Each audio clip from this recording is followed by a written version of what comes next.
Okay. It's Wednesday, and we're painting today, but not painting the same way because I'm not set up for watercolors because weak, as you know, Pepper just said. Weak. Weak. Weak. Weak. No, okay, so I just want to say I have not been sleeping well. I was actually expecting not to be here as a possibility this week because I have been sleeping that bad. Tell me all about it. Maybe it's something in the water. Well, I didn't get to sleep until like 5 on Monday. Yep. And then I slept until like 1 o'clock. And I don't know exactly what was going on, but I had to be awake.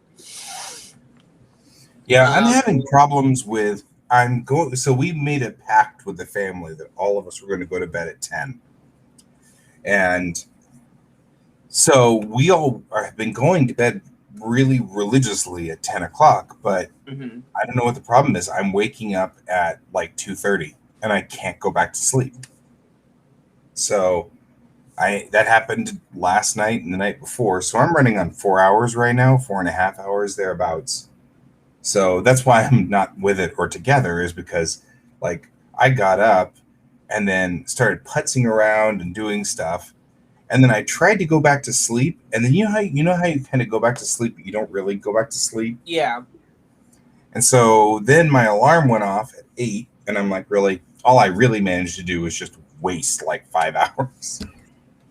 I was like, well, that's nice. So well, it was like I was up until like 3 o'clock this morning. And I was like, all right, let me go try to get some sleep. It took me about a half an hour, maybe almost a full hour before I felt like I knew I was asleep. Right.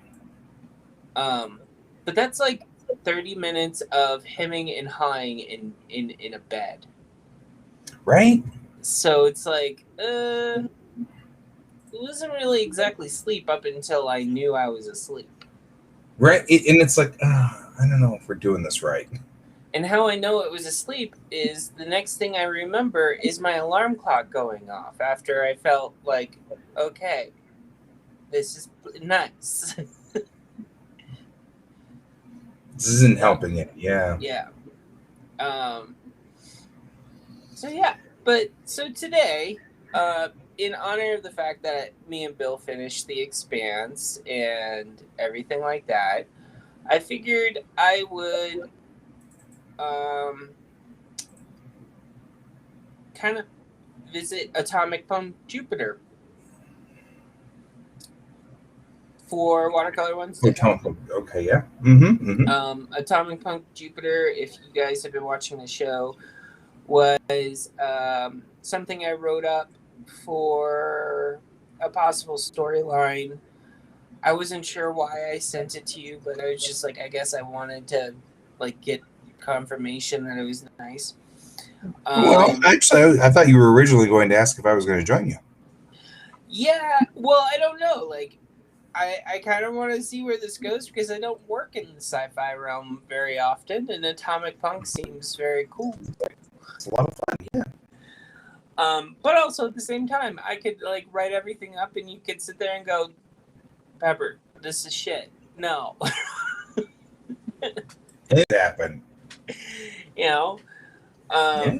I think you'll be a lot nicer than what I am when I critique myself. Well, yeah. So for telling you. So I guess what I'm gonna say is I'm gonna draw some characters from it. There you go. So there we go.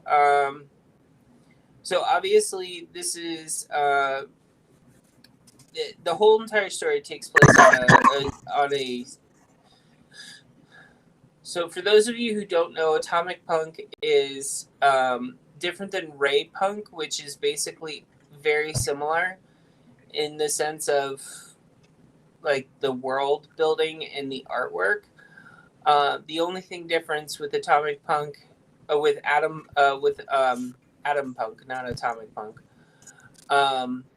Atom Punk basically every single thing is nuclear style powered, or atom powered, and people live on like planets like Jupiter, Mercury, Venus. Like all of our planets have their own human species. Yes. Okay. Well, that's what I found when I looked up. If I'm wrong, I'm wrong. No, I'm okay with that. I always imagined that Atom Punk was like 50s, 60s sci-fi, where we were, we're going to go to Mars with a nuclear spaceship. Yeah, you see the spaceship and it goes, and the sparks all fall down and the smoke goes up. The flame goes up. Like Buck Rogers from that era. No, it really is. Like, you are not that far off.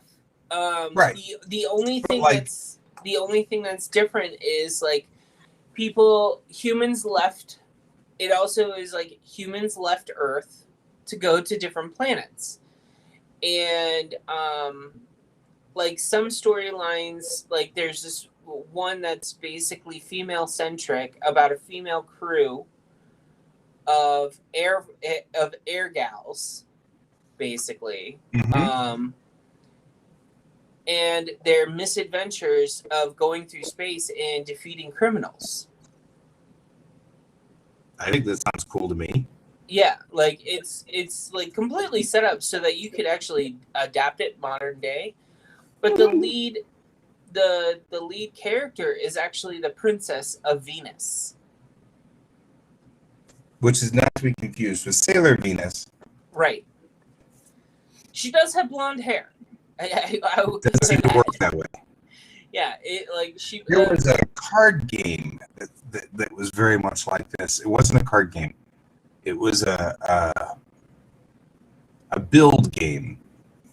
So do you remember Pirates of the Spanish Main, which was this card-esque game that came out in like the early 2000s, but they were cards and you'd pop out the pieces of a ship and then you'd assemble a little boat with its little sails. Yeah, okay, now put them on the table and they had dice on them and stuff. Yeah. I love that. I remember the game. I never played it because I was with someone that the moment I got money, it was spent somewhere else, not on bills, but on frivolous things. Okay. So, anyway, they had this Atom Punk version of it too, which was cool. Okay.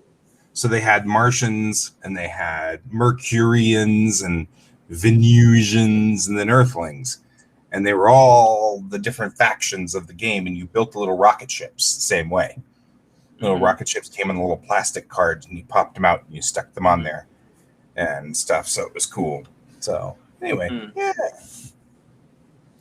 Well, I just, now that you mentioned that kind of style, I'm like, I remember specifically that card game being of that era. Well, it's when I was looking at the stuff, it kind of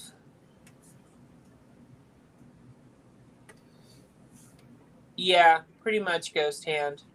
Yeah.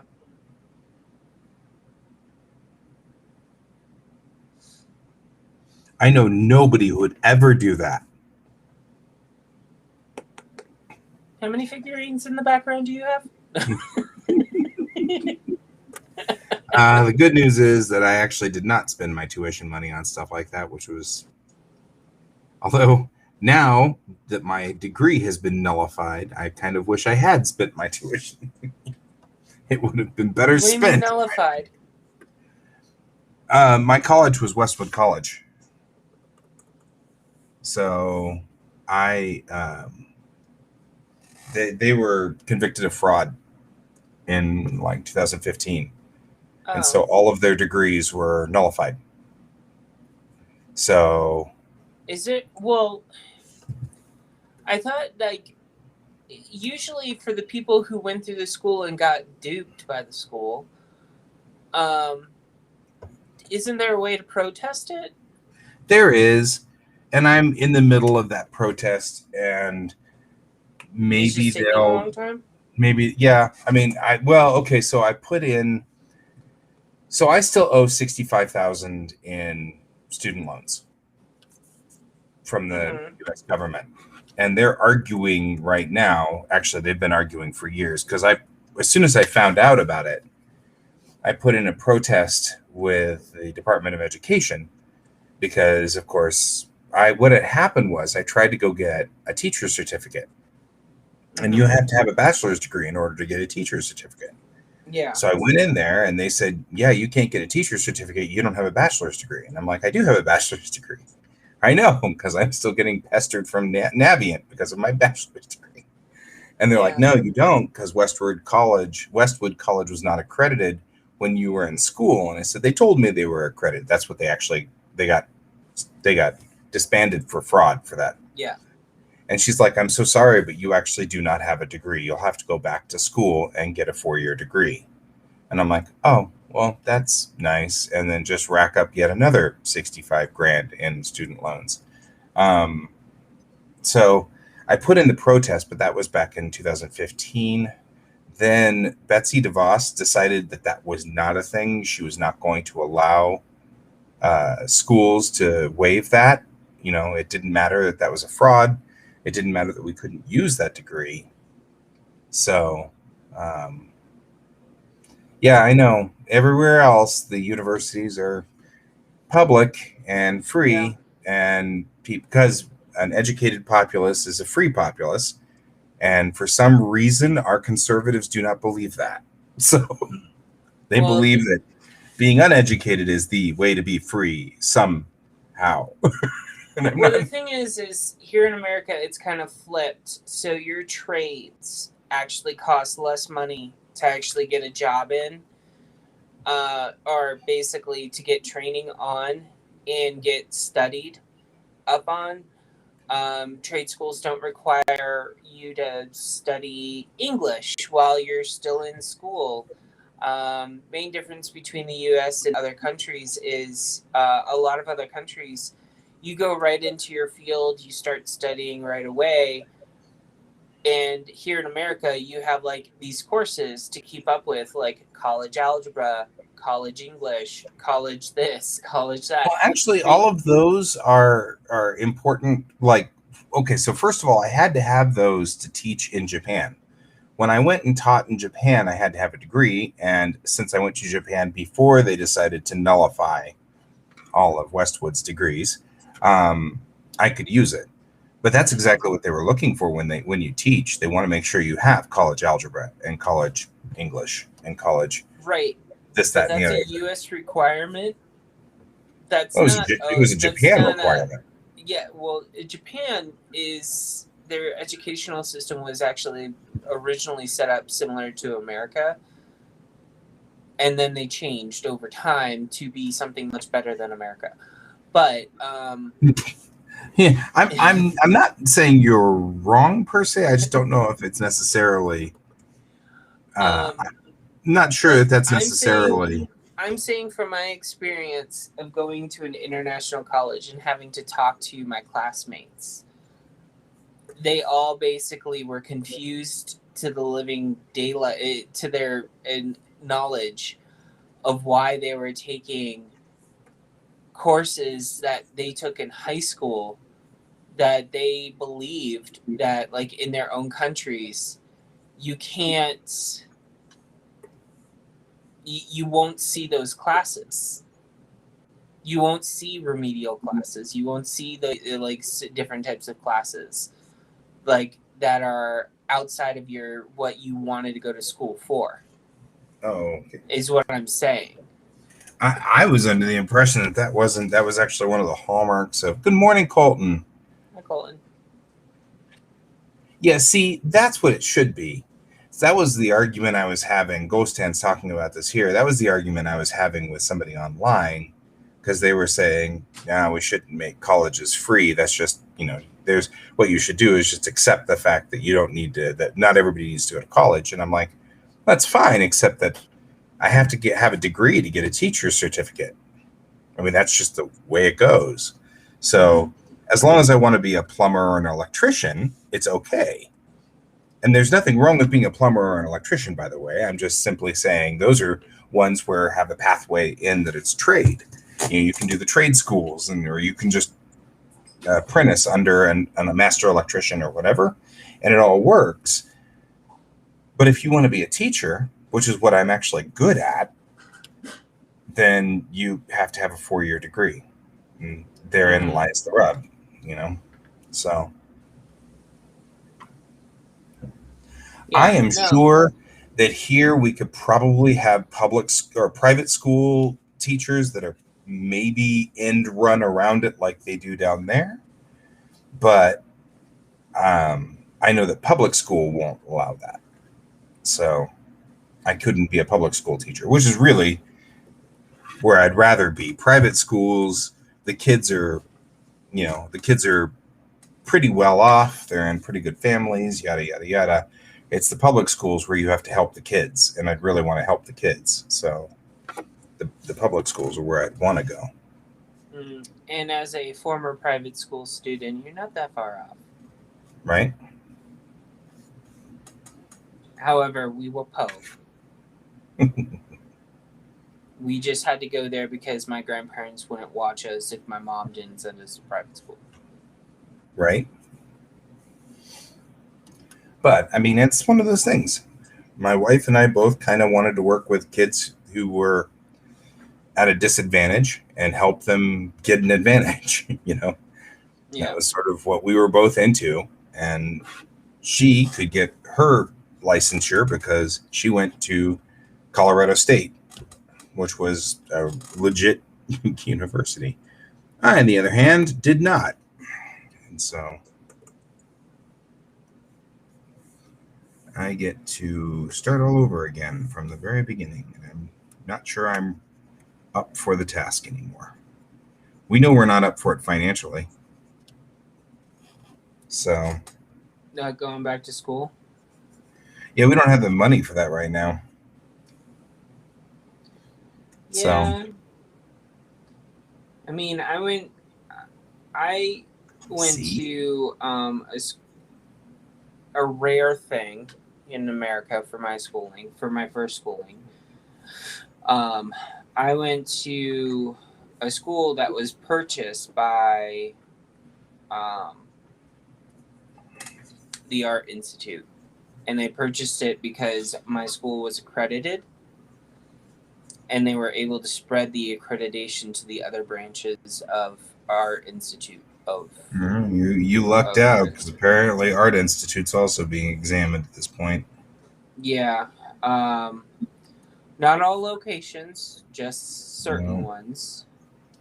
But the beautiful thing about my degree is I managed to go back to school before anything should happen to my current degree from the Art Institute.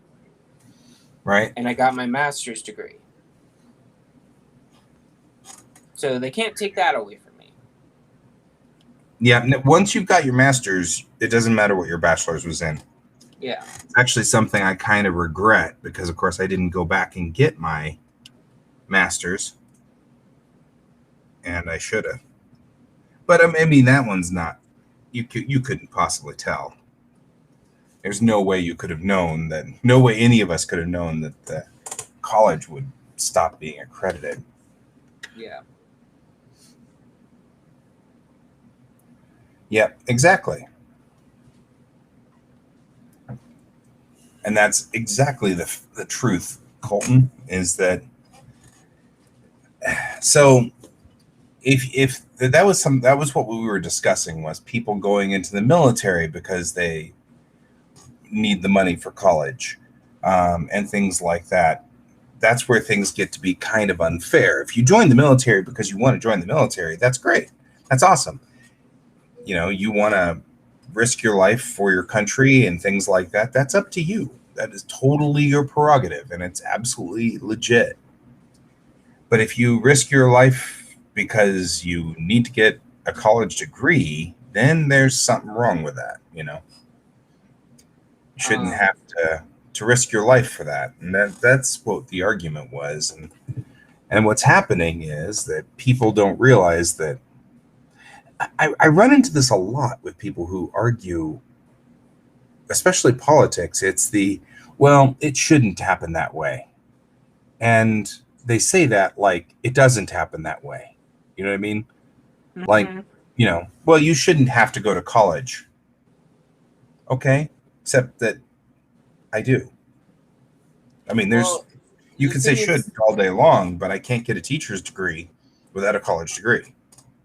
Can't get a teacher's certificate without a college degree. So you can say shouldn't all day long, but that doesn't change the reality. It didn't change. The only thing it changes is that I can choose to be a plumber is what it changed. I don't have to go into being a teacher. I can go be a plumber. Well, I'm not a very good plumber, So yeah, I mean, I'm not saying that the American system of education and job market are backwards, but they are a little backwards majority of the time. You're not saying that they're backwards. You're just saying that they're backwards. Yeah, I am in a roundabout way. Like when I say something like that, yeah, pretty much it's backwards. That's what you're saying. I don't like the fact that like I went into the job market and I was told you will get a job. You will always have a job. You will always be able to get a job with your degree. Yep. That was what I was told too. Yeah, you won't always get your dream job. I mean, I graduated from college and I was still working retail and trying to find a job. And when I did find a job, I got people who took advantage of the fact that I was like fresh out of college. Yep. Oh, yeah. Because humans suck. Well, humans don't suck. I think some humans do suck. Yes. Like I said, I keep telling the story about me doing video work for $10 an hour because, as the guy said, you're desperate, you don't have a job, and you have a family to feed. You'll take the job. Yeah. And naturally, he was like super conservative. And so he was like totally okay with that. That's the way it works, is that he's rich, I'm poor, he can take advantage. That's how it works. And I was like, I'm really grateful that right now I'm able to do this, even though it's not paying anything, because we're hanging on, we're making ends meet. It's like I told someone, like they were asking like about money and fees with comic book making, and I was like, my first comic book that I ever did, the page rate was, this is colors, inks, and pencils, and I got $15 a page. Yep. And that's, you have to understand, each page took about a day's worth of work for me to only get $15 per page. That's right. That does not equate the same level of work. So it sucks. Yep. Well, and I mean, Ghost Head's saying some important things too. Yeah. And I'm not dismissing those guys at all. My sister joined the military, and she did it because she wanted to join the military. Some people join the military to see the world. Some people join the military for all kinds of reasons. Those aren't the people we're talking about. I mean, if they want to do that, that is absolutely cool. There's certainly nothing wrong with that. What we were trying to refer to was people who feel like they don't have a choice but to join the military in order to make their lives work. That's a problem. I can't. I'm not gonna. Yep, 30% of comic book artists only make $20K a year. Yeah. I'm in that 30%. I don't even make $20K. Very sad. That's all right.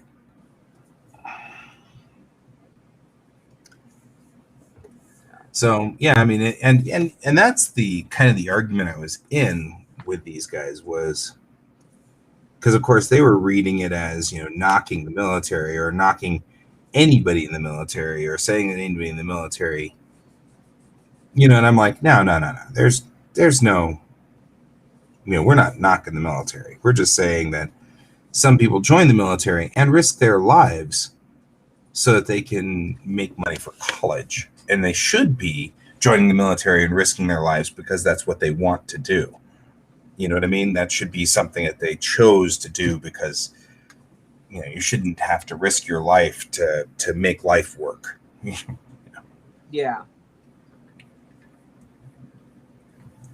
I didn't like the pose. I'm going to switch to my monitor here, and we will.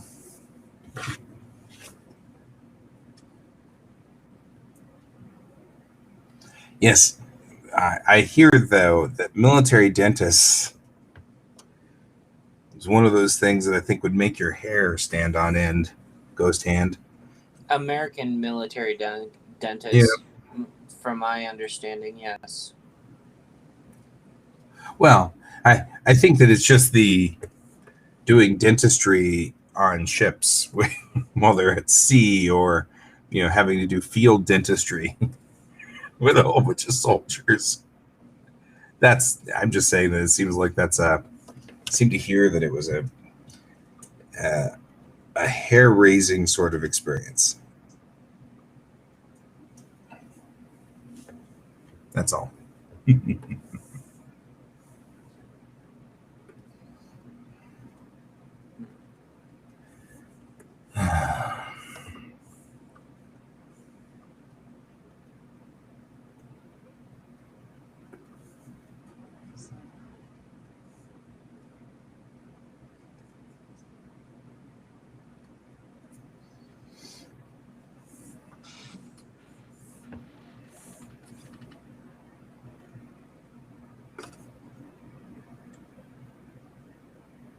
That's what I was really after right there.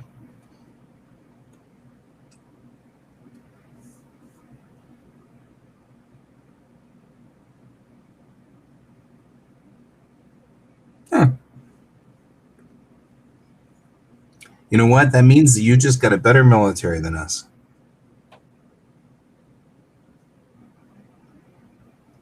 There we go.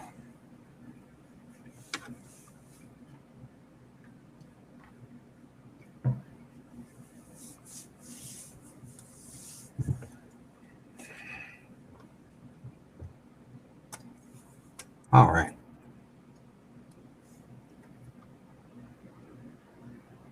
Trying to position the ship so that it's not quite in the way of everything, and give some room for the title up here at the top and placement.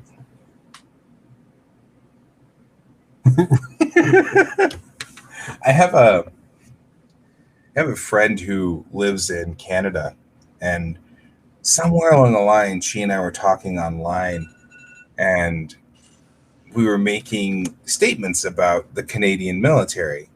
And she's like, look, we have a ship. We park it in an American harbor, but we have a ship. And she was it was very funny. I just thought it was clever. Well, I don't know. There's an Air Force base. Hi, Joan. Jefferson Air Force Base. Hi, Joan. Half of it actually belongs to the Canadian Air Force. Right. And that's in Colorado Springs.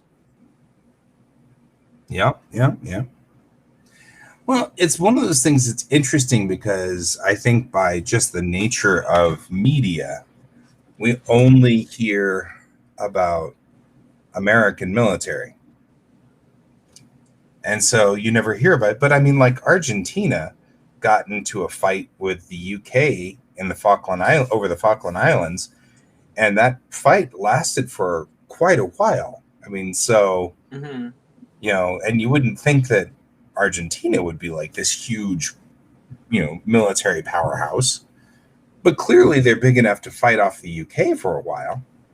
So I mean, it's there are the militaries out there are pretty legit. I get a lot of people who talk about like military strength and things like that.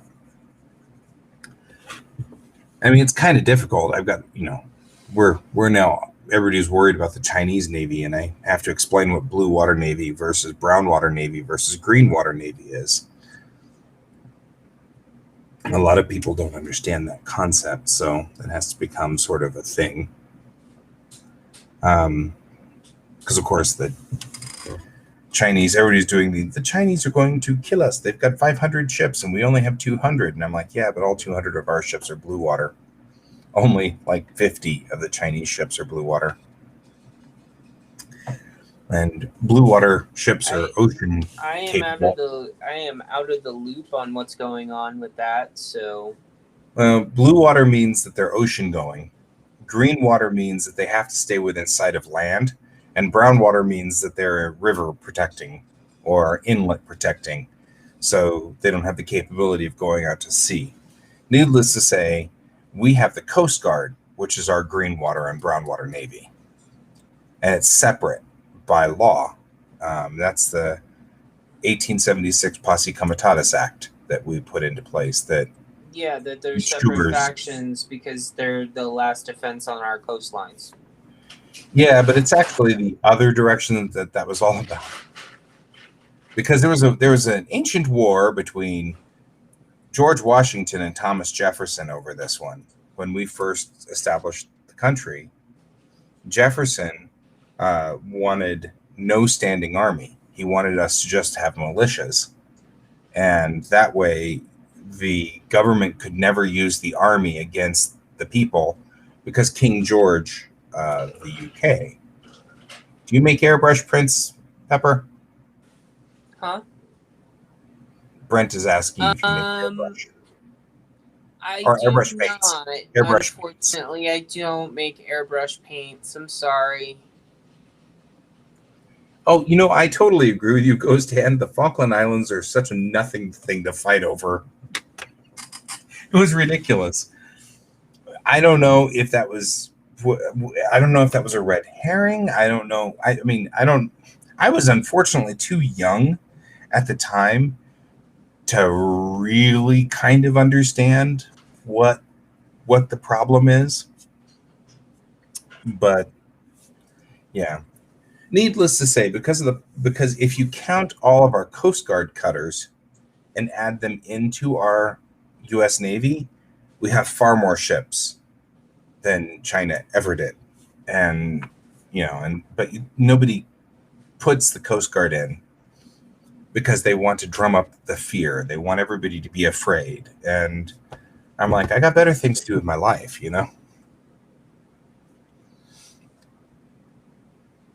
Well, so.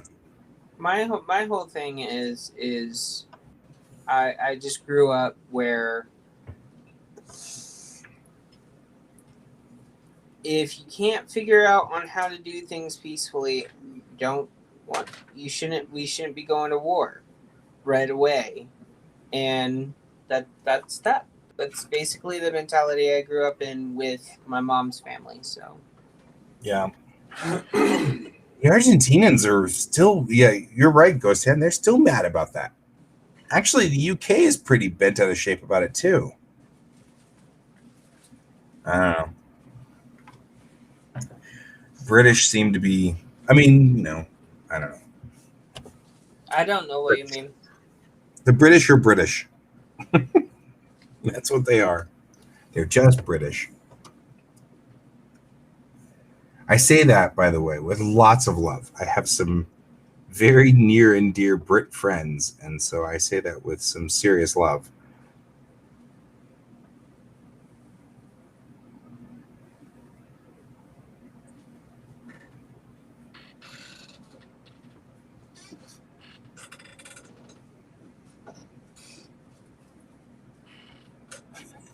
Yeah, except that his camera is upside down. We'll have to figure that out someday. Joan saying she likes your setup. Thank you, Joan. Yeah, I can't get my camera to kind of get right side up, so. Brent, I know you said boo. The main reason why I don't have airbrush paints is I haven't learned on how to make them. Especially since you wouldn't want to be putting water-based watercolors on your minis. Yeah. If you need acrylic or basically vinyl acrylic so that you can actually put it on toys and in miniatures and stuff, I would have to figure out on how to do it and then thin it down so that you can put it into the airbrush easy. I have seen on how it works, and I know that a lot of people use like an alcohol-based acrylic medium, but it looks very tricky for me to actually kind of use. I have friends who make miniatures all the time,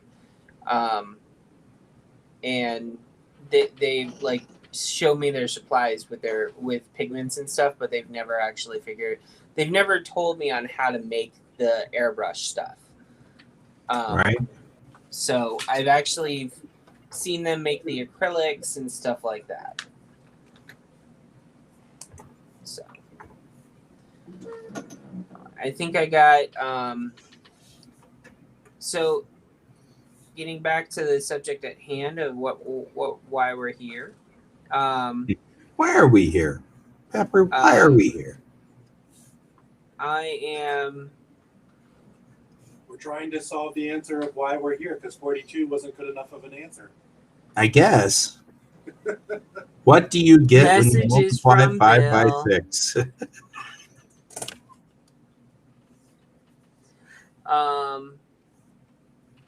I am drawing a simian character. It's not a full character, it's a simian character. No, his name is Chimpy. He's basically in true atomic punk fashion. NASA's monkeys were spared; they weren't killed. And Chimpy is a space monkey, basically. The year I have this set at is 2550. As a side note, do you know why NASA didn't stopped using monkeys for spaceflight? Not exactly. I know that it was told to me at one point, but I completely blanked out after I was told that they killed all the monkeys. Well, they didn't kill all of them. Some of them went off to various locations where they lived normal lives. But yeah, biggest reason. That's interesting because history does not say that. So, okay, there are a lot of people who like to sort of bend this a little so that it makes NASA look worse than they were. Because, yes, they killed a lot of them. They didn't mean to. Some of those weren't killed intentionally. I mean, some of them blew up in rockets. But, yeah. I mean, because of the nature of the job. But, yeah, the main reason that that we used, or that they couldn't use monkeys anymore, was because, and this is an interesting fact, there are only 2 primates that can hold their breath underwater. voluntarily. Us and rhesus monkeys. Yeah. We're the only two primates that can actually hold our breath voluntarily. Every other primate has no voluntary control over their breathing cycle. And since they were returning the capsules to the ocean, they were worried that they would drown all of their monkeys out and lose the data off of it and stuff like that. So they ultimately decided rhesus monkeys were not trainable enough to push buttons, so they couldn't get them to push buttons. And the Mercury astronauts were really pushing to go into space, so it became a thing where... So, in Florida,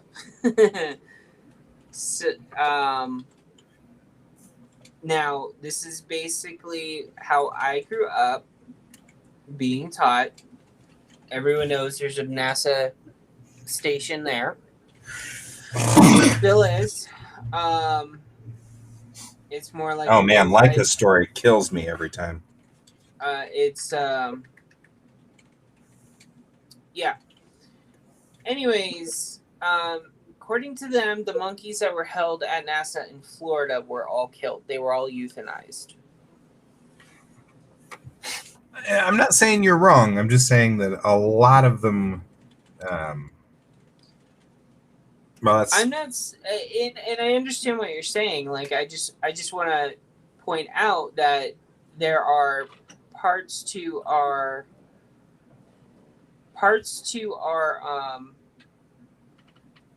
history. space flight history that basically, yes, NASA in Florida may have done that, but NASA in Houston may not have done that. You know what I mean? Oh, this is a different thing. Looking it up, they were euthanized in 2019. Yeah.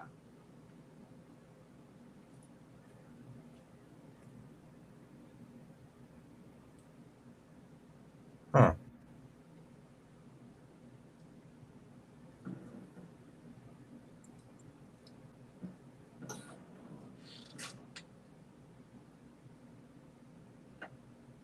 That's a different story, though. That's not what happened with the monkeys in the 60s. This is 2019. No. This is 2 years ago. Yeah. That's a different thing. Because I thought we were talking about the monkeys from back in the day. No, unfortunately. I was referring to the monkeys that were more modern. Yep. That's a different story. Yeah. Everything on this needs to be either red or... Let's make it a different layer. And put it here. Yeah, when we talk about Leica, they also launched a cat, as I recall. Didn't they launch a cat? I think they launched a cat. I know that Leica wasn't the only dog.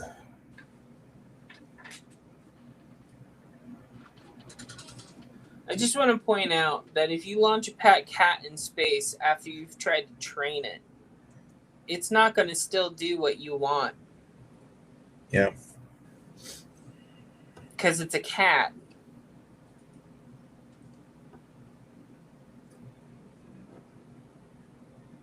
Maybe... Good God. Leica...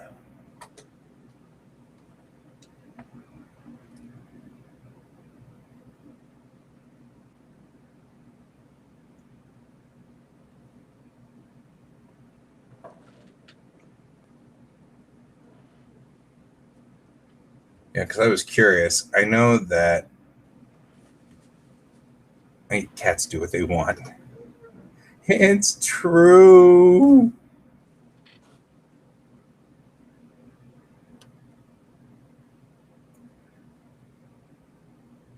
Yeah, that's what I thought. Because there was Belka and Strelka, who were put up on a later Sputnik, but they were returned. Mm-hmm.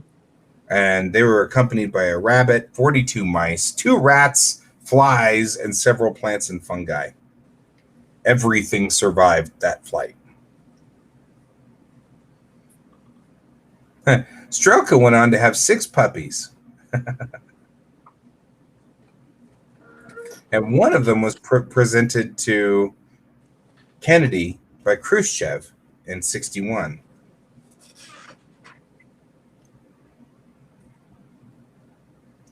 And in fact, one of that dog then got involved with Kennedy's dog named Charlie, which had 4 puppies that JFK jokingly called pupniks.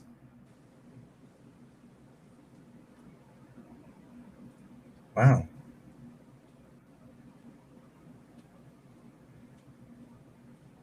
Pushinka's descendants are still living, at least as of 2015. So, Yeah. And also at the same time, like, you have to remember, like, NASA also had a monkey breeding program. So there should be at least 1 or 2 descendants still good from heavens. the original 60s monkeys. Yeah. They were bred in captivity, so I'm thinking that they were probably, like, donated to zoos and stuff.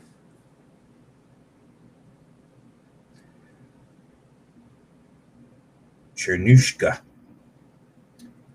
made 1 orbit on Sputnik 4 with a cosmonaut dummy,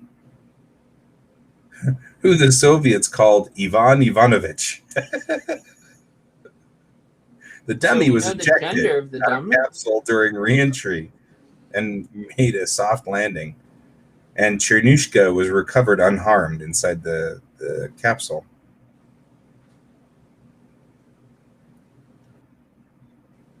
Then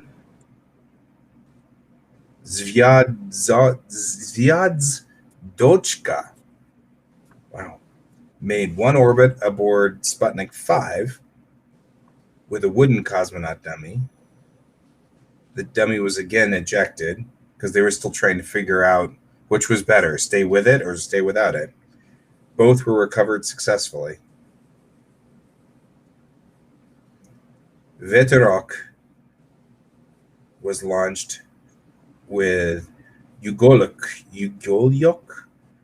on February 1966 aboard Cosmos 110 and spent 21 days in orbit before landing.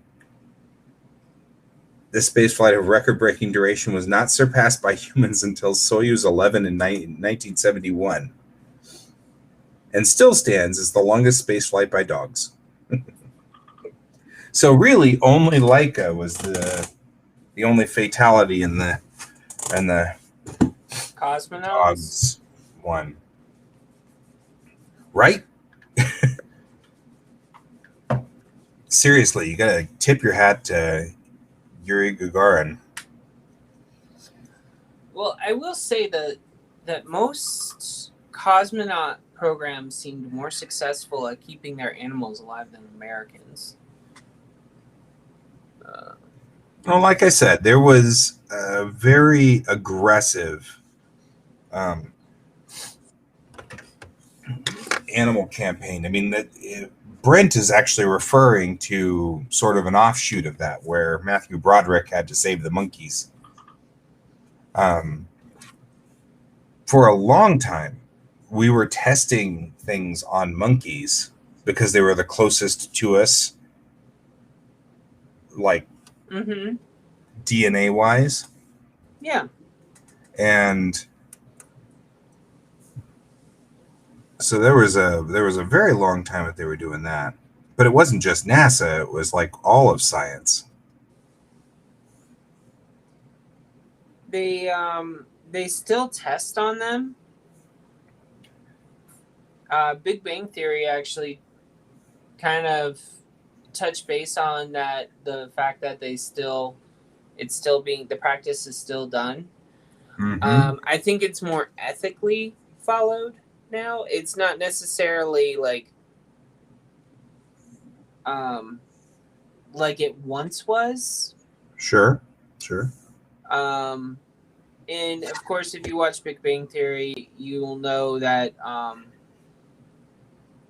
the character Amy Farrah Fowler had lab monkeys. Yep. And she actually got one of the experiments that she did as a neuroscientist was getting her monkeys addicted to smoking cigarettes. And then having to get them weaned off.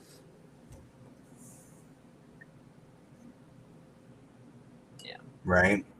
Although I will find it okay, so this is the most hilarious study I think I've ever heard of in my life, and I don't even know if it's real. Okay, it is a study that was done, and it was an experiment as well, where they were trying to grow human parts on pigbacks or pigs, like growing them off. And ears. They were doing ears too. Yeah, they were doing ears. So they developed this to the point where they wanted to also put male anatomy into this program for soldiers who, for all intents and purposes, unfortunately, when they went overseas or they went into battle and something happened and they kind of lost their privates, the private lost their privates, right? I was going to say, private, have you lost your privates? Yeah. So what's hilarious about it is when I was told about this going on, I'm just imagining all these pigs in an open field and it's cold out. And you just see these like little tiny shrunken things all over them. I find that to be somewhat, I can't tell whether I find that disturbing or entertaining. Exactly, right? What's the weather out there like, Mom? Well, the pigs look loose today, so I'm going to say it's warm. Yeah, see, like that's, yeah. You know, therein lies the rub. Yeah, Oh, I just was like, okay. This is a very weird thing to read.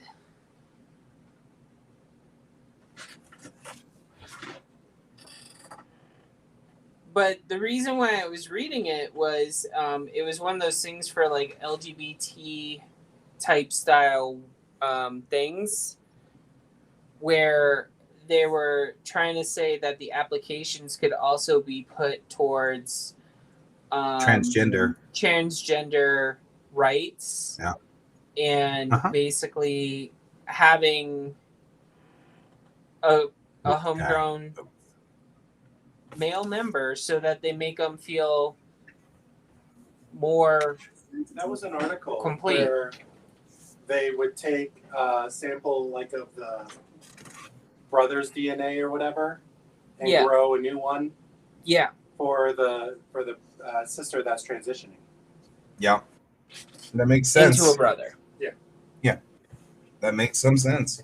Okay, it's time for a break. I'm going to stand up and walk around for a second.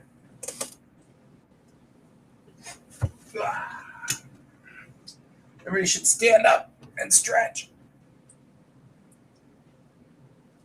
Oh, goodness. As I'm sitting here, just keep on going.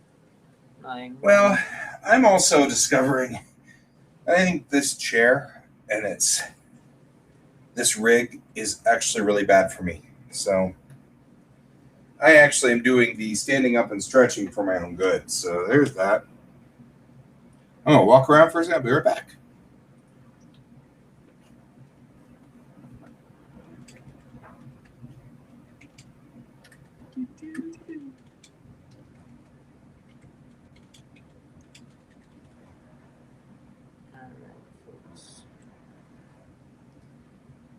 I don't know if this guy is going to be good or not.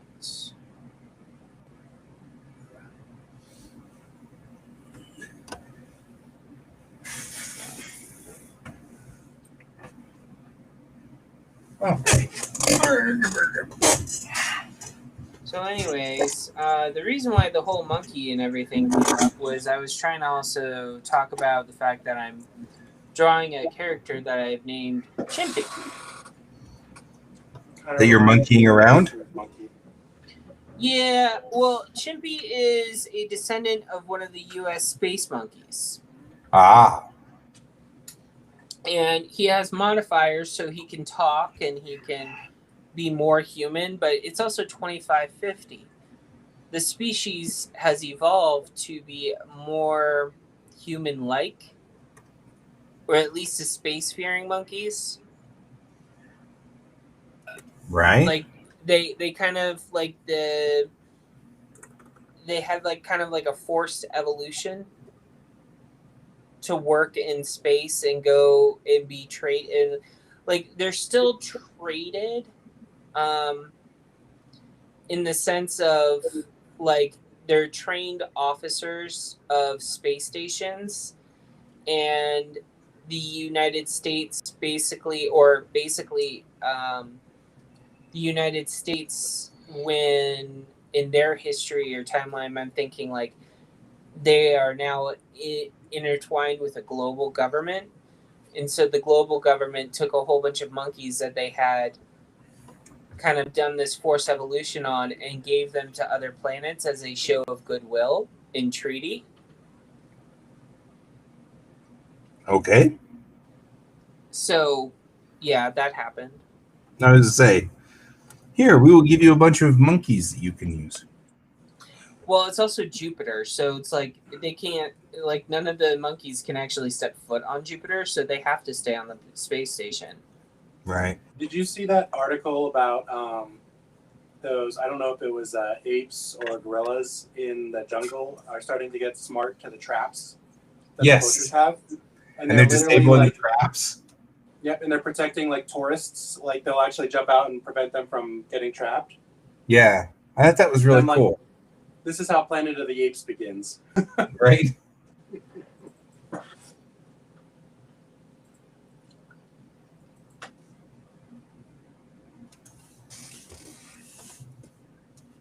I'm just trying to think of like what the colors of Jupiter's space-faring military would be like. So I'm thinking I'm getting it.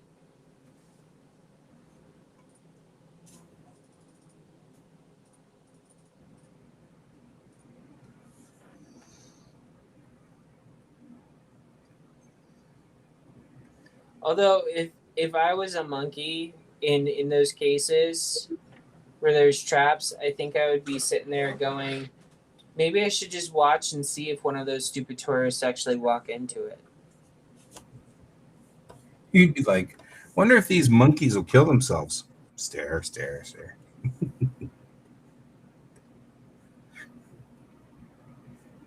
Exactly.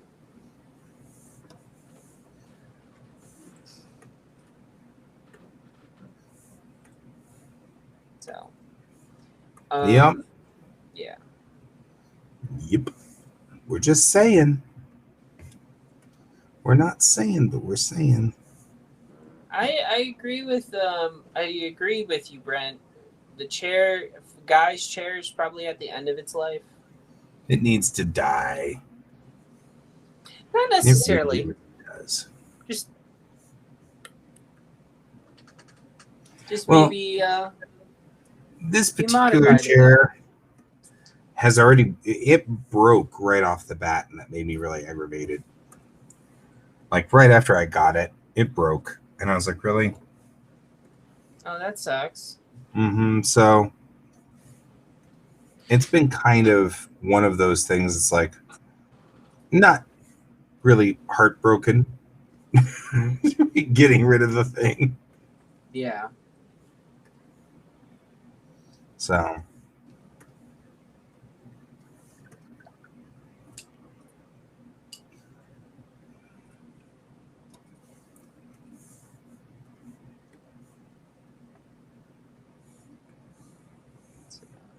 Let's get all the colors in.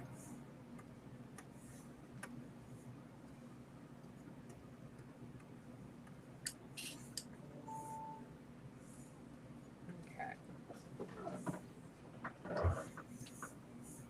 There we go.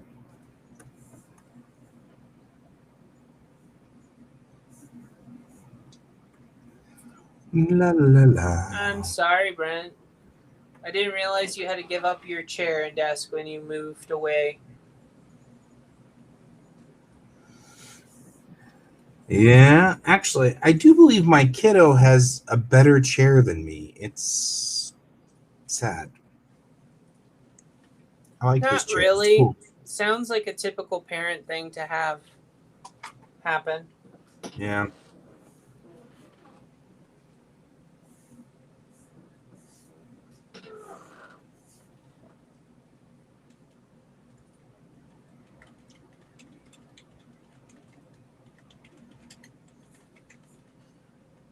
For a while, people are going to misunderstand her device there. For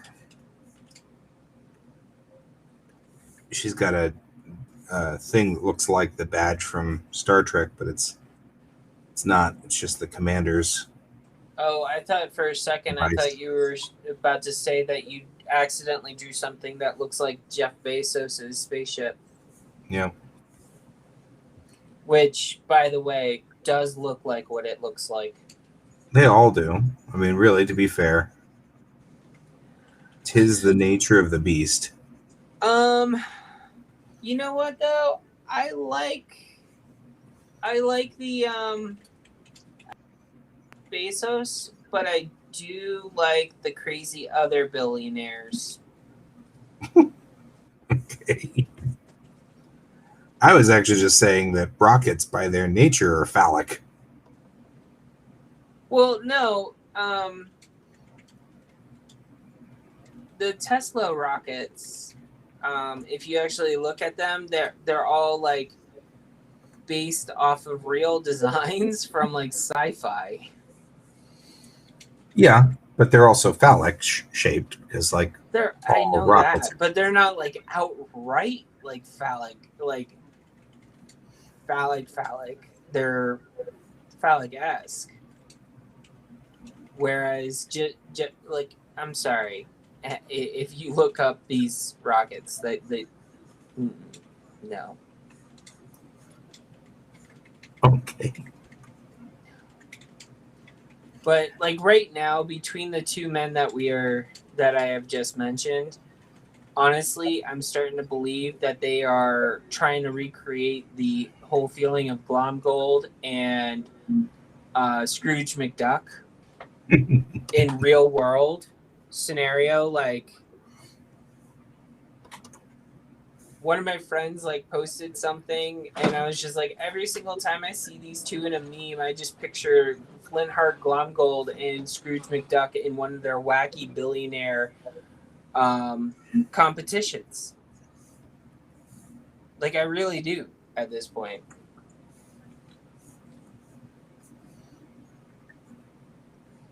Okay. All right.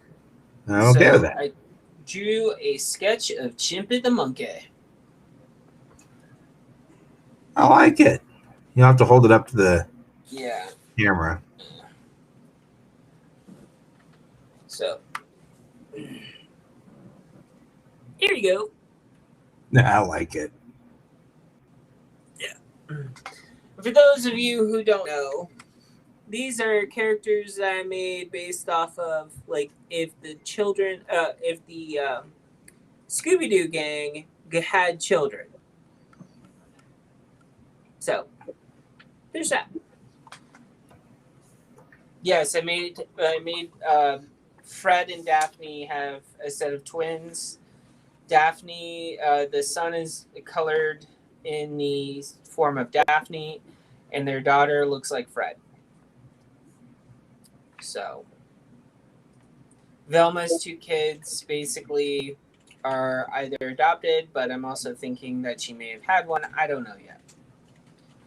And Shaggy's son, well, Shaggy's son. The whole family looks alike.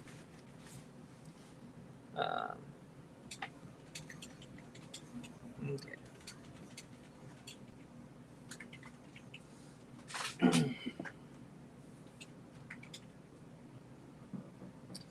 So, do you think this would be a legit like uniform of Jupiter though?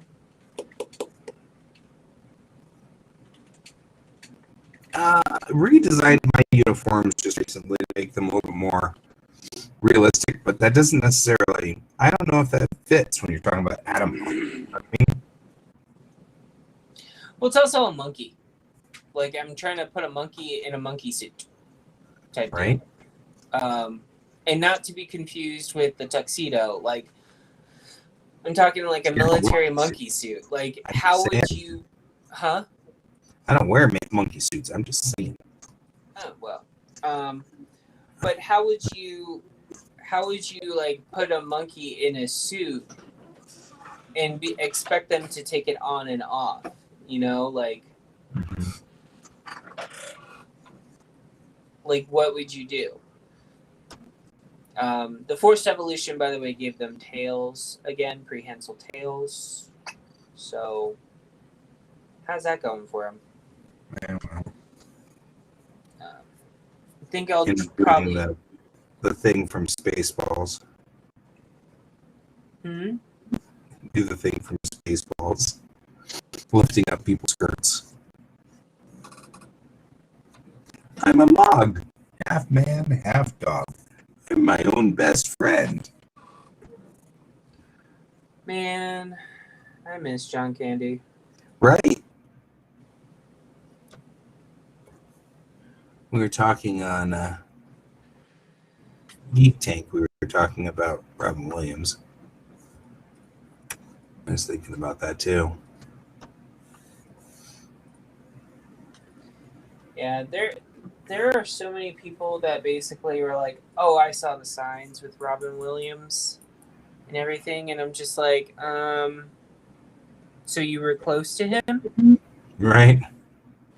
Like, it's one of those things of many people knew that he dealt with things privately, but like, Mel Brooks. no. I miss Mel Brooks too. But he's But I still thought he was alive. still around. Yeah.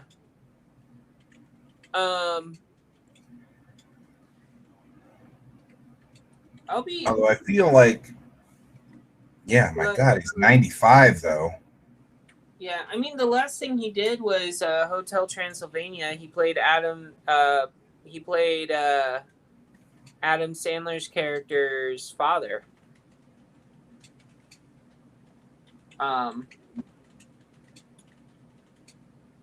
Did Mel Brooks pass away as like the first search thing? No, I think the style of movies that he did are. Yeah, I don't think we're getting those anymore. Well, and I don't think we're going to get that style of comedy anymore. I think that I was like yesterday, my kid and I watched. Blazing Saddles. No, we watched 2010, Oh, okay. and he was like, "This is so slow," and I'm like, "I feel like." I mean, yes, 2010 is a relatively slow movie. I mean, you know, even for 1984 standards, but I feel like there was a different world at one point in time.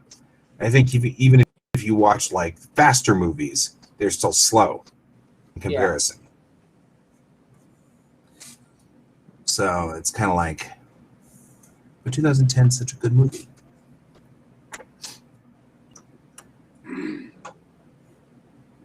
One of my favorites. I think movies back then took a more artistic approach. So I think so too. Watch it, you're also enjoying the visual scenery, and that in of itself is supposed to be entertaining.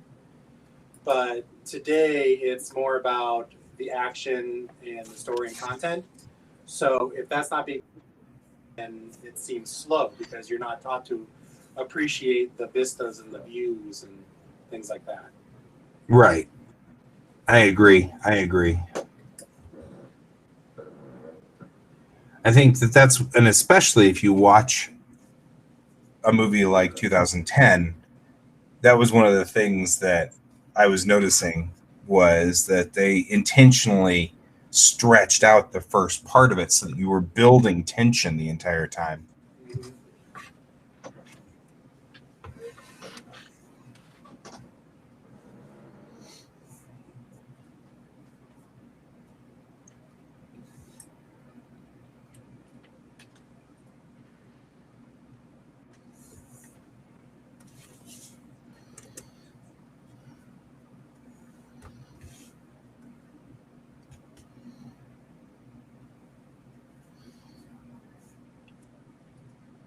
David Carradine. Yeah. Oh, David Carradine. Definitely. It's interesting because, like, we talk about like missing things, and I keep like thinking about this in context. I mean, we don't get new movies from Mel Brooks because he's pretty much retired. Yeah. You know what I mean? We don't get new movies from David Carradine because he's gone. You know? We don't get new Yeah. movies from Robin Williams because he's gone.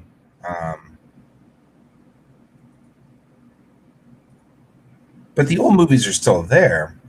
But yeah, I do feel like the styles start to march on.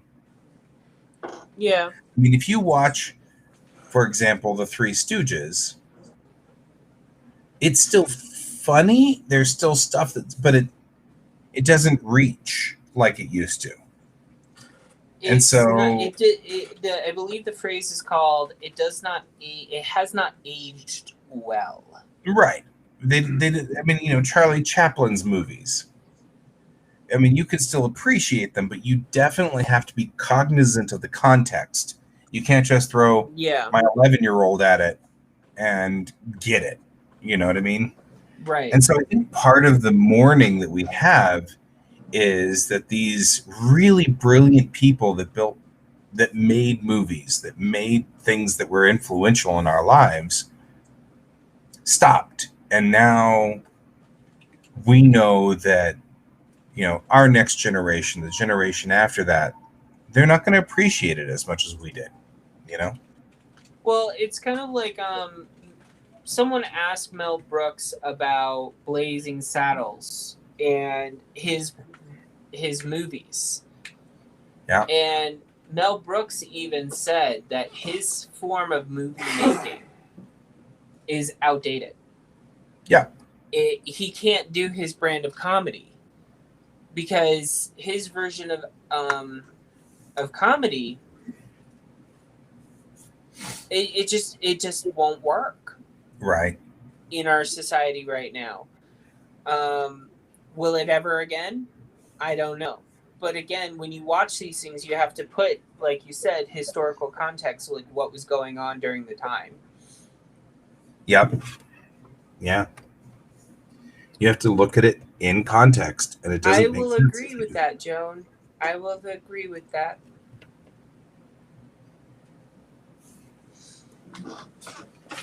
I often wonder if with AI, we'll get to a point where instead of downloading songs, you'll just download artist AIs and you'll request that they sing stuff, either songs that they've already sung in their style, or you can request they sing other people's songs in their style, and AI will figure it out.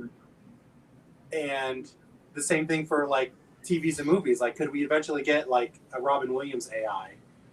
Right. Be like, I want to see this movie, but with him as the lead, and then the AI just figures it out. You know? Right. I want to watch Ghostbusters, but instead of Bill Murray, I want Robin Williams. Yeah. And maybe the AI would be brilliant enough to just let the Robin Williams character roll, you know, just roll out there and do all of the weird things. I really like that. Can I write that down? Sure. Can I steal that? Go for it. because I feel like that there could be in Bellatrix Rising a pseudo AI. They're not the full AIs, and maybe they're even looked down upon by the racial AIs because they're built. You know what I mean? Exactly. I wonder at what point do you consider like it's sentient, and now you just have this artist slave on your phone. It's like, sing for me. Right. It's like, not again. Or other ones like, no one loves me. Right.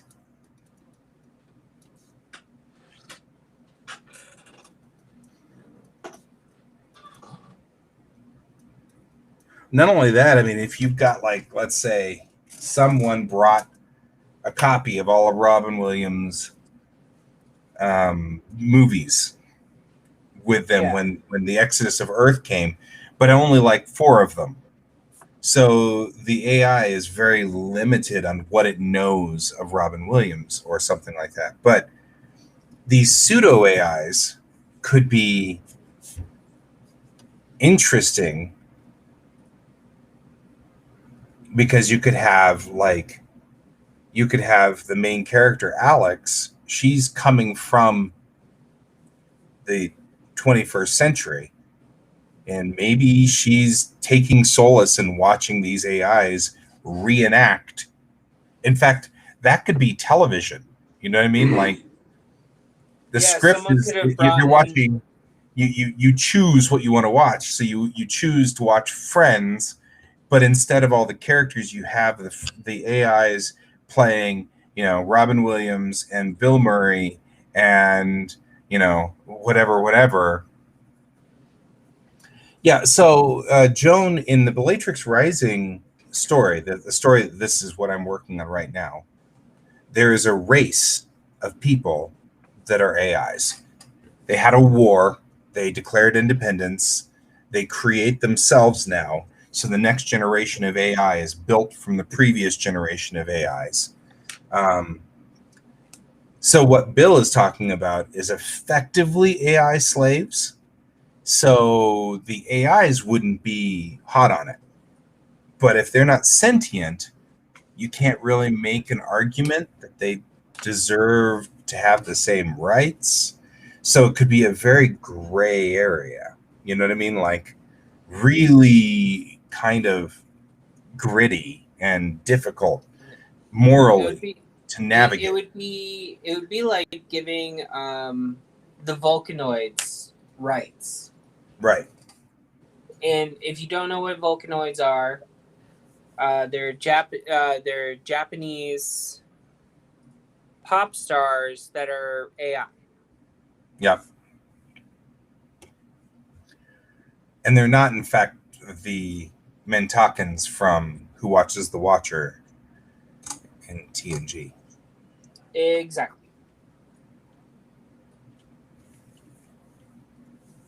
So, yep. So that's an interesting thing that, as usual, Bill has introduced yet another interesting twist to our story. This is like Bill's job, I think. He doesn't know it, but that's his job. I guess this is why I write our comic. Right? As long as you don't mind me stealing them. It's fine. Thank you. Promise to credit you, which, Hey, that's exposure good. and all, which is apparently what we're all. Yeah. That's what we work for, is exposure. We're not bitter or anything. There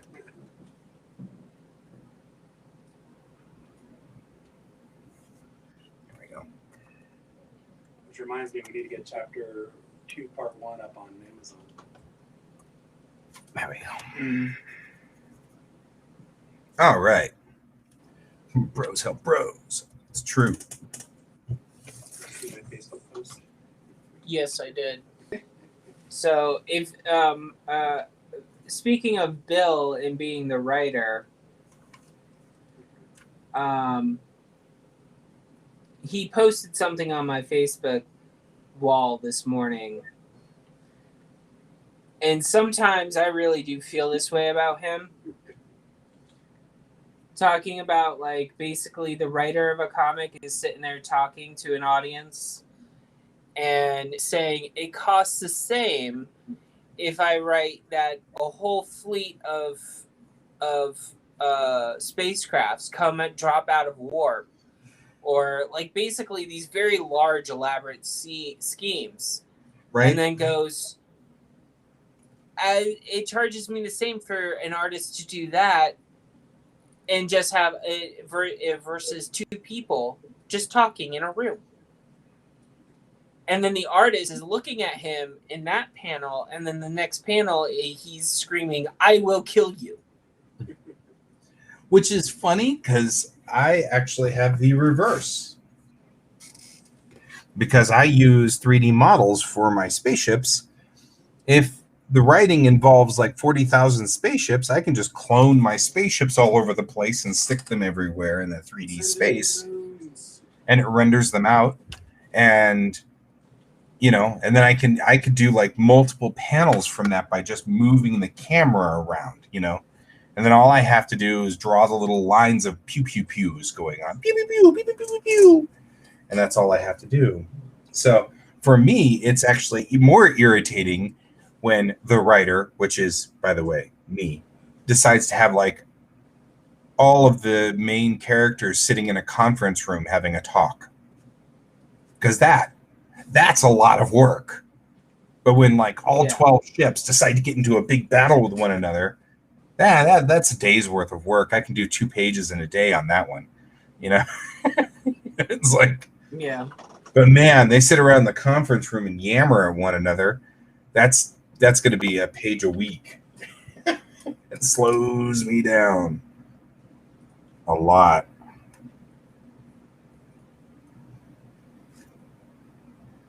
Gretel Lusky has a style very similar to yours. I feel like this particular author or artist seems to have a style very similar to yours. Let me see here real quick. Can you enlarge your screen? I'm sorry. Oh, yeah, I could. That would only make it easier. You're like, all I see is your work, guy. Like, you did. Yeah.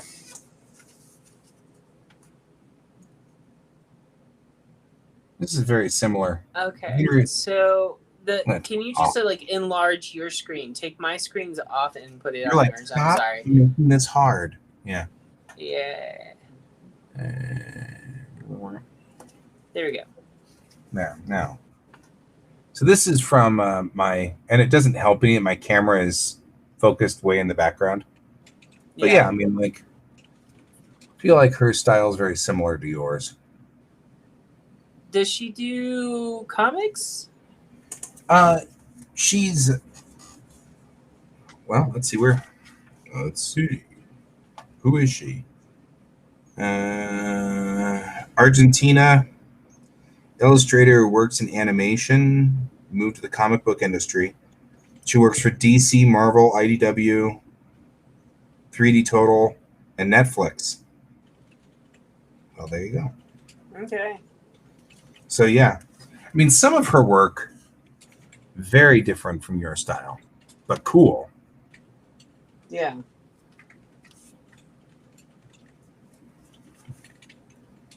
But some of her work really just reminds me of your work. You have a very right? Ghost Hands talking about diving suit helmets. And he's right. Yeah. Diving suit helmets are so cool. She's into that too. So I'm actually working on the concept that Asia Ladowski has in this particular episode of Imagine FX. Asia Ladowski does an entire layout on how to work Clip Studio Paint, which is why I'm here. If you're wondering, why are you here? I'm here because I'm trying to use some of the techniques that Asia Ladowski is doing. So, like, she's talking about how to use the watercolor brush to smooth out colors and stuff like that.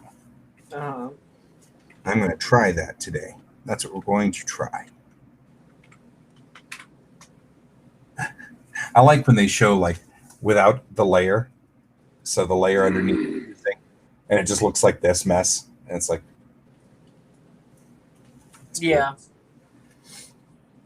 And I also like the fact that she draws the actual light source in there as a little cute sun icon.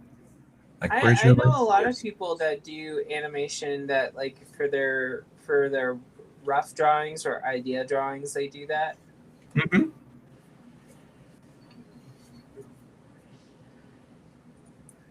Yeah, we haven't gotten to the. I mean, I put in the flats, but I haven't done anything other than the flats yet. So we've got to. We're going to go in past the flats here, so we're going to fork, because the flats are cool. I'm trying to figure out right now. I am actually drawing a character known as Captain Theta, or Theta for short. Her full name is Theodosa. What? Her full name is Captain Theodosa. They call her Theta for short. She's basically the captain of Station X of Jupiter. Right. And I'm just trying to think of like what she would be as a person. Because Jupiter, like if you lived on the surface of Jupiter, that's a pretty freaking dense planet. Yeah, I mean, no matter what you say to Jupiter, it never understands the joke. Never. Exactly. It's super dense. Always has been. Always will be. Nope.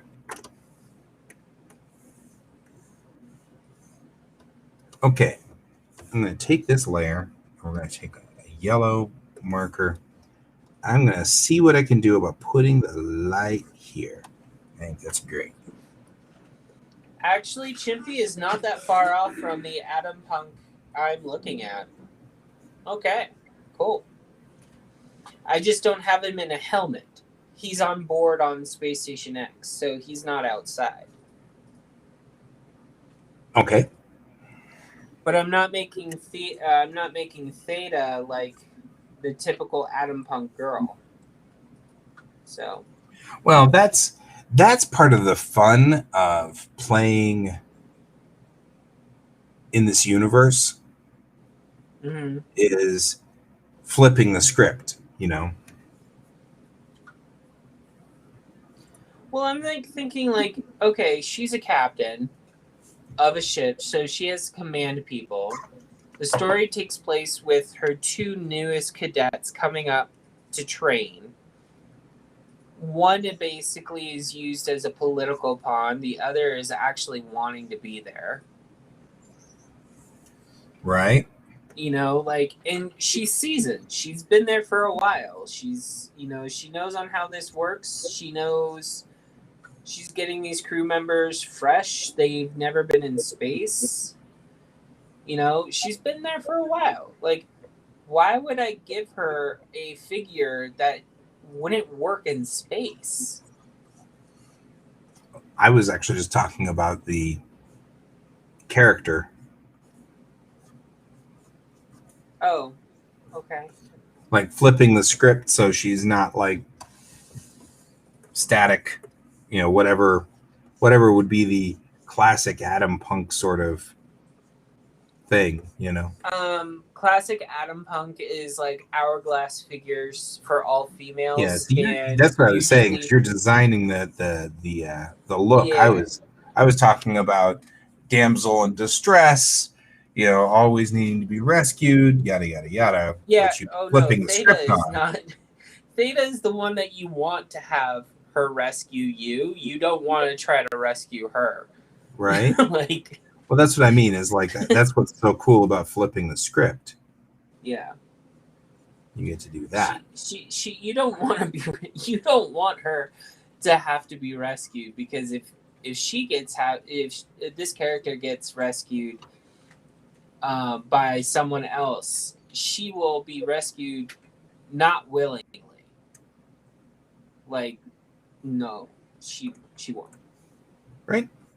So that's all I was saying, was that as essence of flipping the script. Yeah.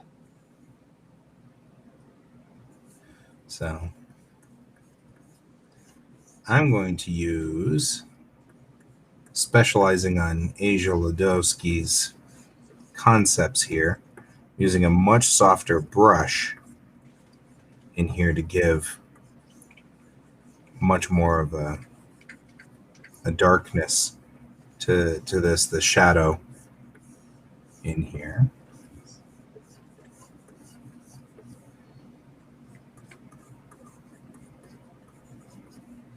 There we go, just like that. You know what? I think I like her bald.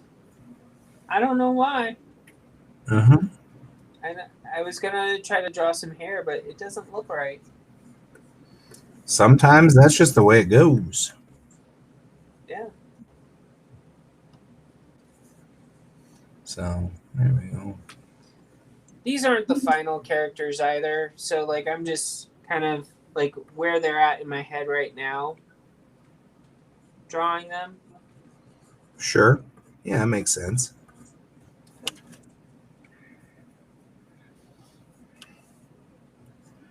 All right, this probably actually should be this color. So right here.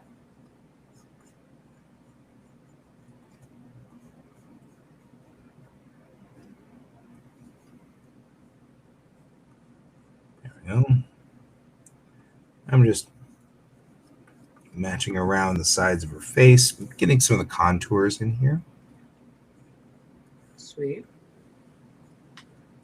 Really more of, there we go, kind of doing this to kind of get an idea of, she's got a shadow right here where her nose would be casting a shadow across her face. Then we're going to go for the transparent watercolor.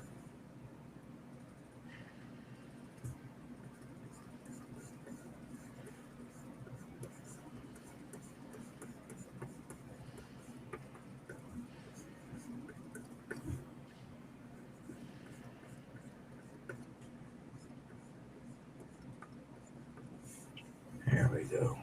Look at that. Wow. The lady knows what she's talking about.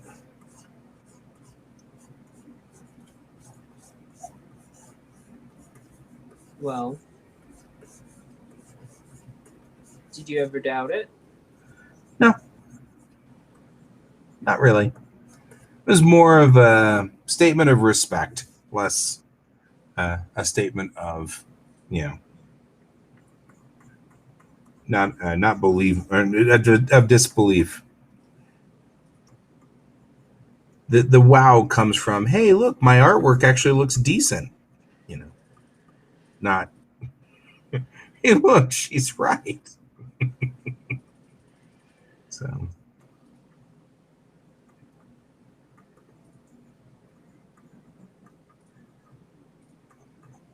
Does a great job of softening this up, though. Look at that.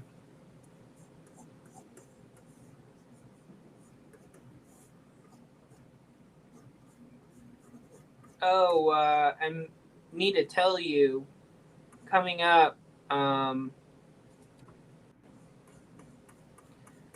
will be in Rhode Island for a week at the end of August. Well, as Bill reminds me, only if I buy my ticket. Right. Only if you actually do the job. Well, that means that we're just going to have to fire you again. You know how that goes. You have to tender your resignation, no. All of that stuff. What I was thinking is we could get some of the people that come up onto the show from time to time to see about getting them to fill in. Yeah. Like Colton, we're looking at you, Colton. We're looking pointedly at you, Colton. Although at the end of August, we may have a natural break anyway because we're coming up on NDK. And that's going to be a super busy time for me, maybe even Colton, depending on whether he's cosplaying at NDK or not. I don't even know. Well, I agreed to help Alex with his table. Sounds good to me. NDK is not the same. Is not the final weekend of August, right? It's the first weekend of September, but since I'm a director, I move in like the Tuesday before the con. So I'll be already out at the Gaylord starting Tuesday. Okay. So I can do a Monday show, and that will be all I'll be able to do. Looking at, right?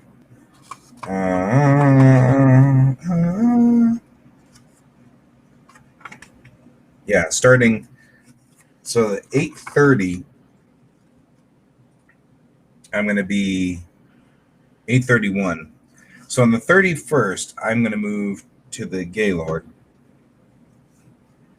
And I just pretty much assume that Monday the 30th, I'm going to be out of commission.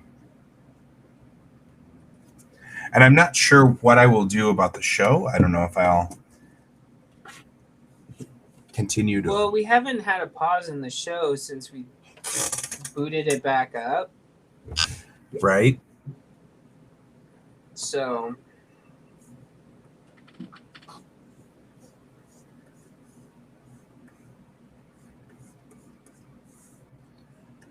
Although I did have an idea that I wanted to like put by you, like, what if like we sat here and watched some of our past shows and kind of critiqued like our own how work. cringeworthy we were. Okay. I don't know about that, but okay. I'm going to put this in here and just put in some serious dark. And Hey, if you can't laugh at yourself, guy, come on. I laugh at myself all the time. I'm laughing at myself right now.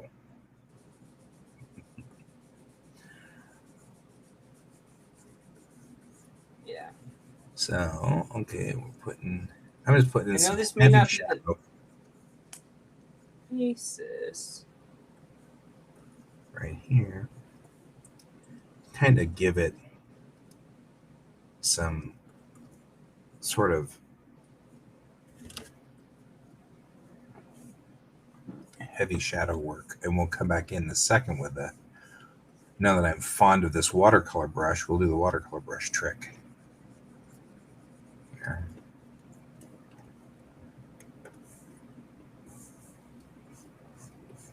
Right, look at that. That's so cool. All right.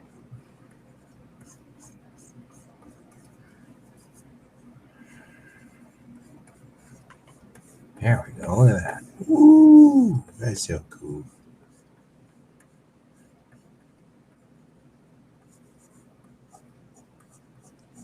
So I enlarged my screen to actually kind of like try to see what you were doing.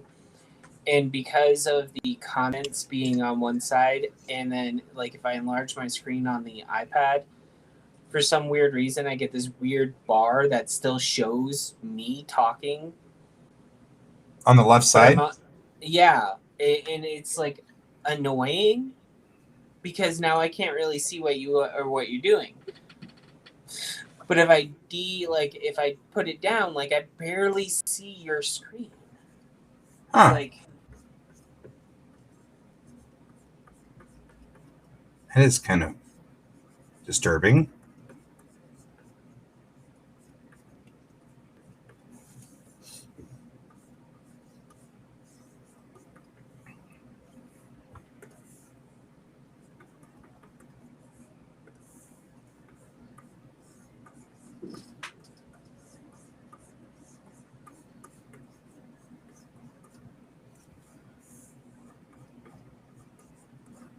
I feel like this new technology thing that I have just learned is awesome, though.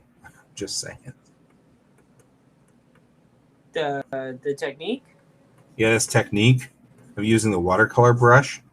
So she's using this transparent watercolor brush. And it's just the standard stock watercolor brush that comes with Clip Studio Paint. And she actually says in her article that she only uses the standard brushes. I actually have a brush from that artist that I love to follow, Walap. I don't even know how to pronounce it, but his brush set comes with this really nice brush that is sort of he calls it his skin brush. Mm-hmm. And it's got a great like effect that it has on it, and I really like it. So I use it because it does good. It's got a good feel if you lay the entire, if you lay it down, it's got a really good feel, and you can go light with it, and it puts down color lightly, and it's got a good touch and stuff like that. So I like using it but it gives sort of, with this watercolor brush effect on top of it, I can really smooth some of this out so that it still has the effect that I'm looking for, which is like a painterly effect, but it's not as dramatic. Gotcha. Which is nice. Hard for me to sort of dictate what's going on while I'm painting, apparently. For me too.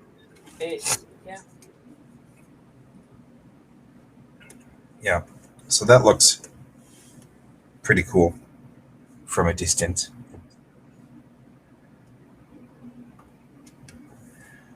But I also feel like if the light source is here, most of this side of her face is going to be in darkness. So we need to come back across her like so. And all the way around like so. Like all of this will be in darkness. And go back in with the watercolor brush.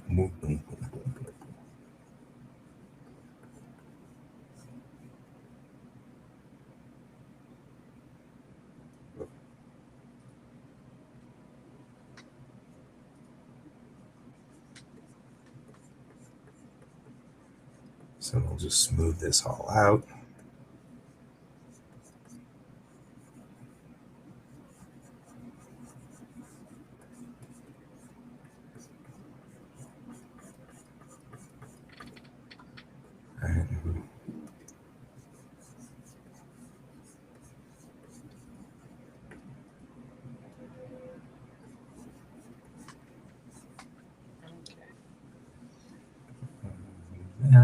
Like so. I've got to admit, there's some good like tools that come with Clip Studio Paint for doing this kind of stuff. It is a very versatile sort of tool set.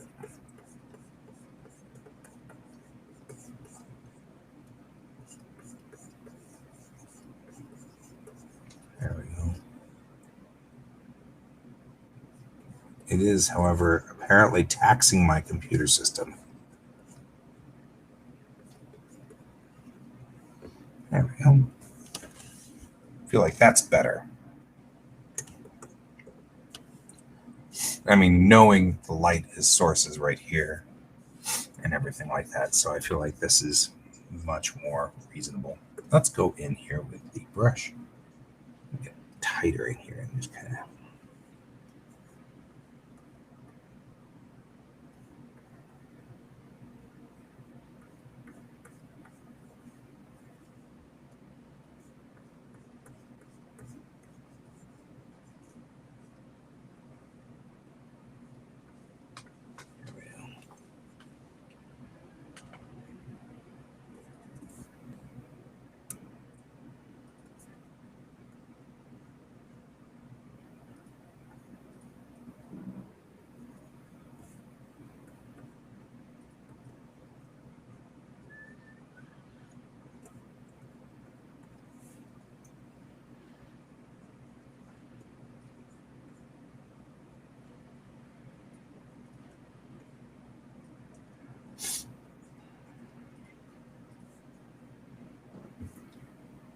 In here with this watercolor brush that we like so much.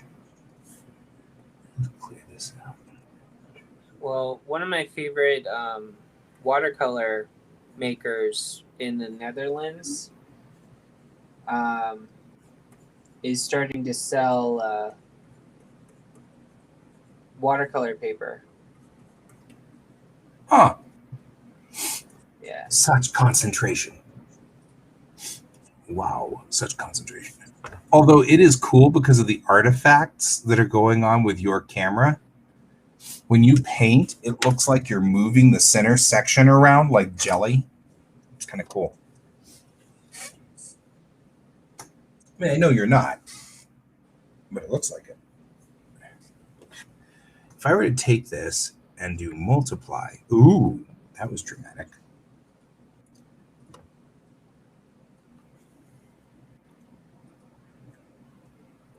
It really went dramatic, super dramatic there.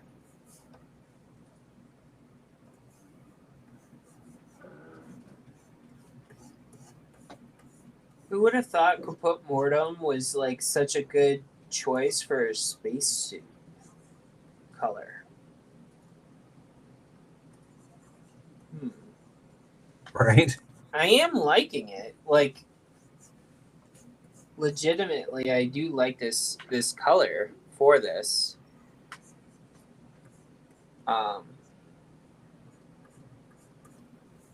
Realistically, I don't know if Jupiter would actually use, like, if people moved to Jupiter and were able to survive living on the planet. Don't know if they would actually use this color scheme, but my colors were chosen based off of the planet in its current position of color. Right. Which makes sense. Yeah.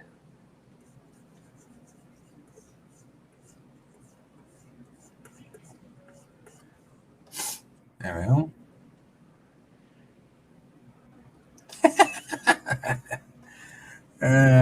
We weren't trying to be super quiet. We just ended up being super quiet. That's all.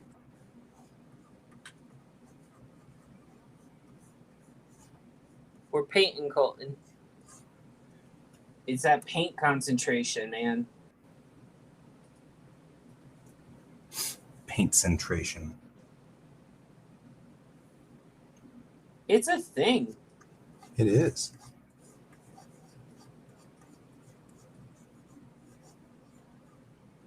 It's rough.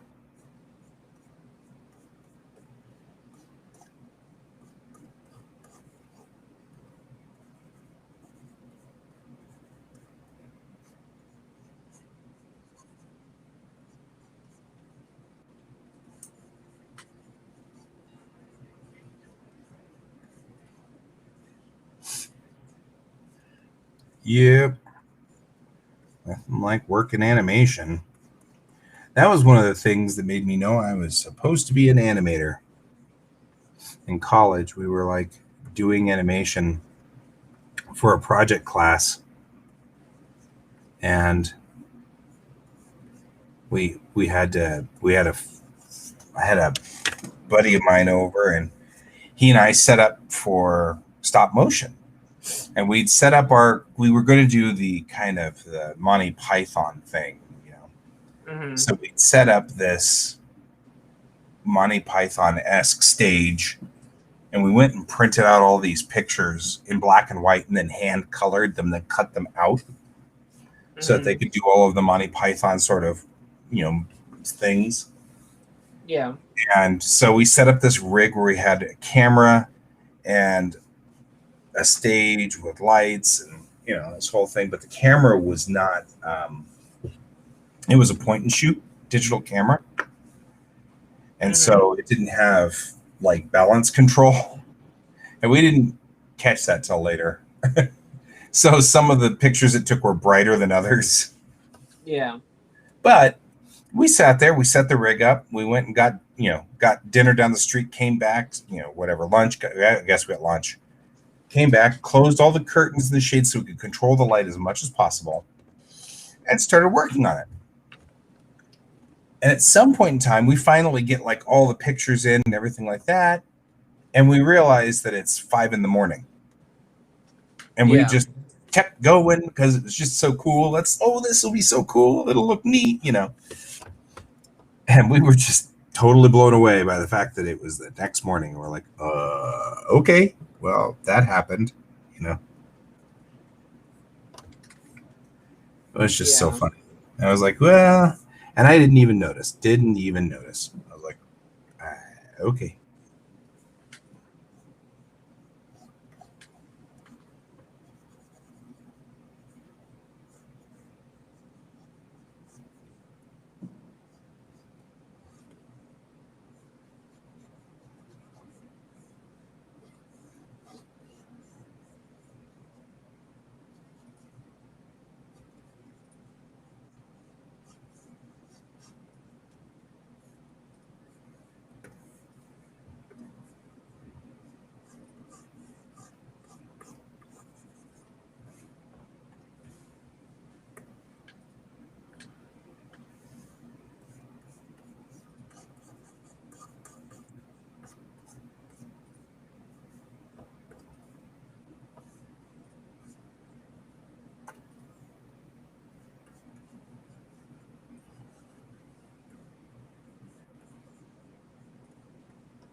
All right.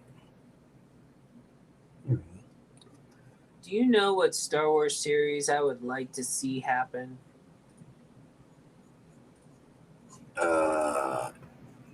Ewoks? No, wait. Star Trek. Star Trek, not Star Wars. I was like, the Christmas special? Yes, an expansion on the Christmas special. Right? Actually, Star Trek. Basically, young Guinan. Hopping through all of the different eras. Yeah. That'd be cool. Because she was on Earth for a time. Yeah. Yeah, as Bill put, there would be an element of Doctor Who-ness to it. It would definitely.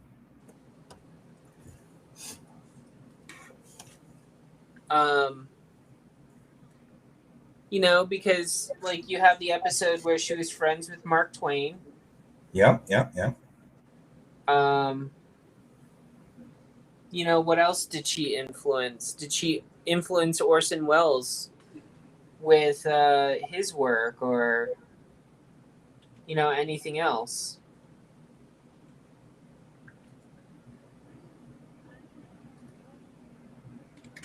It would be fun. I think so too. I think that'd be a lot of fun. You'd have Whoopi Goldberg like narrating as old Guinan, looking back at her life. Right?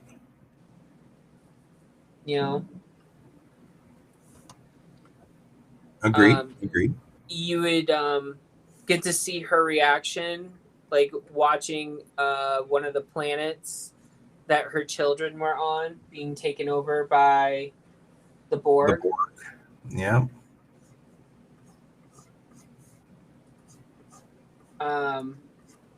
You know, and she even states that she's had children multiple times. Yep. Oh yeah, yeah. Can't disagree with you. I think that'd be fun. Yeah. We're gonna see her again. Yes, in Picard. In Picard. So that's gonna be cool.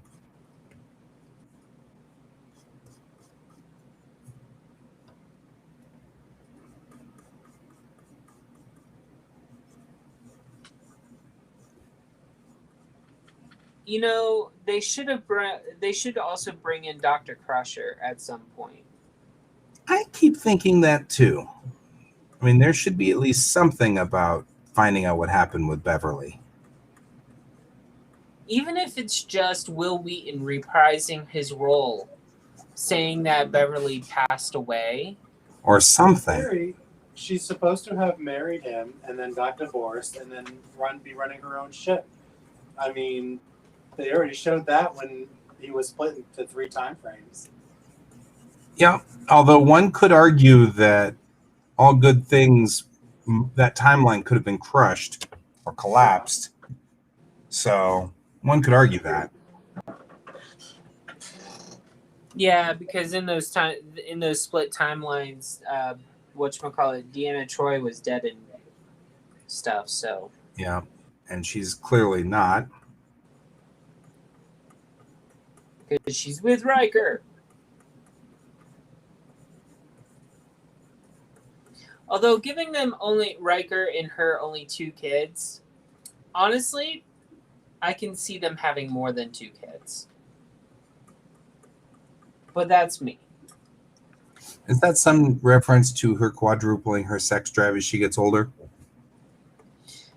It's referencing the fact that her mom gave birth well after a normal human would give birth. Yeah.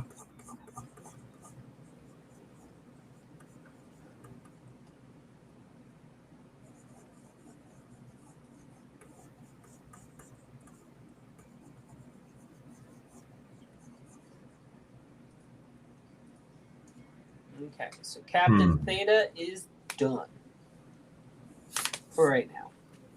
I could change my mind, give her hair, but honestly, I kind of like no hair.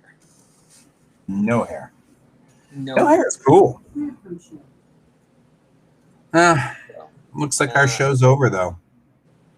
I just spent a whole lot of time painting a face. Well, there's worse things to do. Yeah. So I only got 2 character designs done. That's all right. I'm working on this cover mock-up. So all right. But it doesn't look bad. I like it. I will let you go. Yep. We will see you later. And then thank you for joining us, Joan and Ghost Hand and Colton and Brent, who were here today. So thank you very much for joining us. And that's way awesome. And we will see you all later. We'll see you tomorrow. I'm going to be working on this probably for a while because I actually am kind of having fun with this. So we'll see. And I will see you Friday. And maybe I will see Colton on Friday too.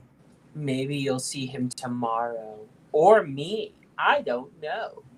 Yeah, I have to write scripts. So it's hard to stick around with people when writing for me. So I can understand if you didn't want to join me. So No, actually it probably would. Bill, do you have any meetings tomorrow? I won't even be here tomorrow. Oh, wait, you won't be here tomorrow? No, I'll be out all day doing the meetup. But isn't your meetup today? It's today and tomorrow. Oh, okay. Well, we'll miss you, Bill. We won't have Bill tomorrow. So Yeah, but that's not necessarily a good thing. I like having Bill. You know what? You know what? Adds This such great is what stuff it to the is. show. This is what it is. You invite me on the show in lieu of Bill will be in the background. Right? So just because he's not going to be here doesn't necessarily mean it's a positive. I think that's actually somewhat of a negative. But that's okay. We'll miss you, Bill. I'll miss you too. Anyway, okay, everybody. All right. I will see you all later. Thanks for joining us, and keep your eyes on the stars. Bye-bye. Bye-bye.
Computer, good night.